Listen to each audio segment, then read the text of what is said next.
Hello friends, आज आप लोगों के लिए लाई हूँ एक न्यू मांगा स्टोरी। यह स्टोरी एक रीइंकार्नेशन स्टोरी है जो उस लड़की का बदला लेती है। अब देखते हैं स्टोरी की स्टार्टिंग में एक लेडी कह रही होती है, क्लो दिखावा बंद करो, पिताजी मर चुके हैं, अब तुम हमारे घर में मुफ्त में नहीं रह सकती। तुम कई सालों से एक गोद ली हुई बेटी के रूप में यहाँ मुफ्त में रह रही हो, अब बाहर निकलो। एक लड़की को देखते हैं जो थोड़ा अनकॉन्शियस माइंड में होती है। वह कहती है, मेरा सिर दर्द क्यों कर रहा है। वह सोचती है, लेकिन क्या मैं एक्सपेरिमेंट के धमाके में नहीं मरी। मेरा सिर अभी भी दर्द क्यों दे रहा है, मेरी कलाई भी दर्द दे रही है। वह अपनी कलाई की ओर देखते हुए कहती है, क्या किसी ने मेरी कलाई काट दी थी। उसे इस लड़की की यादें आती है। वह कहती है, ये यादें इस बॉडी ओनर की ओरिजिनल यादें हैं। ओरिजिनल ओनर जिसका नाम मेरे जैसा ही है, उसको डेविस ग्रुप के हेड थॉमस डेविस ने गोद लिया था। गोद लिए जाने के कारण ओरिजिनल ओनर को डेविस फैमिली के द्वारा लगातार परेशान किया जाता था और चोटें आना आम बात थी। थॉमस के निधन के बाद डेविस फैमिली उसे कहती है, हमने तुम्हें 13 साल तक पाला है, जबकि पिताजी मर रहे हैं, तुम्हें हमारे घर से बाहर निकल जाना चाहिए। डेविस फैमिली ने तुरंत ओरिजिनल ओनर को बाहर निकाल दिया। ओरिजिनल ओनर को बाहर निकालने के लिए लियान डेविस फैमिली के सबसे बड़े पोते उसकी कलाई काट दी, यहाँ तक कि उसे मार डाला। वह रोते हुए कहती है, वे सब मेरे साथ ऐसा क्यों व्यवहार करते हैं, क्यों? मैं समझौता नहीं कर पा रही हूँ। मुझे लगता है कि क्योंकि वह मर गई थी इसलिए मैं उसके बॉडी में रिबॉर्न हुई हूँ। फिर वह स्टाइल से खड़े होकर अपने मन में कहती है, बेचारी, अब मैं यही हूँ, मैं तुम्हारा बदला लूँगी। इसे मेरे रिबर्थ के लिए तुम्हारे बॉडी के उधार का रिपेमेंट समझना। हाथ उठाते हुए वह लेडी कहती है, क्लो क्या तुम भैरी हो।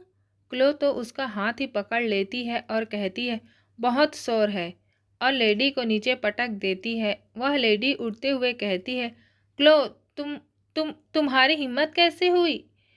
क्लो बस वहाँ से उन्हें इग्नोर कर जाने लगती है और वह लेडी कहती है, वहीं रुक जाओ। क्लो तुम कमीनी, वापस आओ, मैंने तुम्हें रुकने के लिए कहा था, क्या तुमने मेरी बात नहीं सुनी। क्लो कहती है, मुझे याद है कि ओरिजिनल ओनर का कमरा यहीं होना चाहिए था। क्लो वॉशरूम में जाती है और आईने में अपने चेहरे को देखते हुए कहती है, क्या यह क्या चीज़ है। फिर अपना चेहरा धोती है। बाहर से दरवाज़ा खटखटाते हुए आवाज़ आती है, क्लो बाहर आओ, क्या तुमको लगता है कि तुम हमेशा के लिए वहाँ छुप सकती हो, बाहर आओ। क्लो टॉवेल से अपना चेहरा पोंछते हुए कहती है, यह अनोइंग है। क्लो दरवाज़ा खोलती है और लियाम को लग जाती है। वह कहती है, क्या तुम मरने की जल्दी में हो। लियाम तो अपना नाक पकड़ते हुए कहता है, क्लो तुम। वे दोनों उसे देखकर हैरान हो जाते हैं। क्लो कहती है, क्या तुम म्यूट हो। लियाम कहता है, क्लो। वह लेडी हाथ उठाते हुए कहती है, तुमने सचमुच लियान को चोट पहुंचाई है। क्लो तो उसे ही थप्पड़ लगा देती है। लियाम कहता है, माँ। क्लो तुम्हारी हिम्मत कैसे हुई मेरी माँ को मारने की। वह उसकी ओर बढ़ते हुए कहता है, तुम। लेकिन हमारी क्लो भी कहाँ कम थी, वह भी उसके मेन पॉइंट पर किक कर देती है। वहाँ से जाते हुए कहती है, मैं अपनी विरासत नहीं छोड़ूंगी और तुम सबको भी नहीं छोड़ूंगी।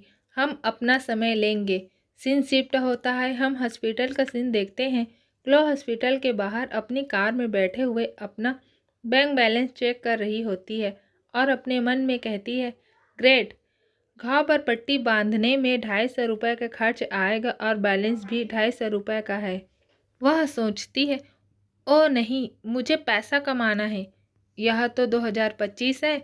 ऐसा लगता है कि मैं दिव्य साम्राज्य में पुनर्जन्म ले चुकी हूँ। मुझे कुछ पैसे कहाँ से मिलेंगे। कोई उसके कार के दरवाजे को खोलकर अंदर बैठता है। वे दोनों एक दूसरे को देखने लगते हैं और इसी सीन के साथ यह एपिसोड खत्म होता है। नेक्स्ट एपिसोड बहुत इंटरेस्टिंग होने वाला है। फिर मिलेंगे नेक्स्ट वीडियो में। Bye bye friends.